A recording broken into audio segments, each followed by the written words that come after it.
Alors qu'il était en plein braquage de la banque, un collègue censé avoir terminé sa journée revint soudainement. David, inconscient de sa présence, continuait de charger les billets.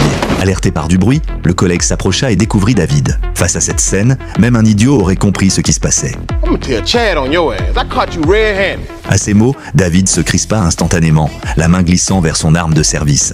You said it wasn't no overtime this weekend. Mais il s'avéra que son collègue était furieux pour une toute autre raison. Une fois celui-ci parti, David poussa un long soupir de soulagement, puis reprit le chargement des billets. 2 heures entières plus tard, la camionnette était enfin pleine à craquer. Avant de partir, David n'oublia pas de détruire les caméras et de voler les bandes de surveillance. Mais il en rata une. À ce moment-là, David ne put s'empêcher de célébrer sa victoire. Une danse gracieuse fut intégralement capturée par la caméra. Mais le drame ne faisait que commencer. Les billets étaient tellement entassés que la portière refusait de se fermer. David se glissa alors dans le compartiment pour tenter de ranger le tout. Résultat,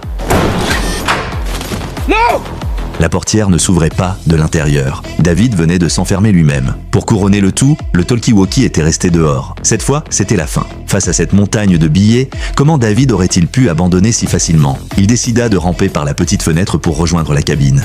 Mais ses fesses généreuses le coincèrent. C'est alors qu'il aperçut le ruban adhésif sur le siège passager. Une idée lui traversa aussitôt l'esprit. Il attacha d'abord les liasses de billets les unes aux autres, les fixa à sa main puis démarra le moteur. Il posa les billets sur l'accélérateur, le véhicule s'élança. Après une série d'embardées chaotiques, la camionnette finit sa course dans un fossé. Ce film s'intitule Mastermind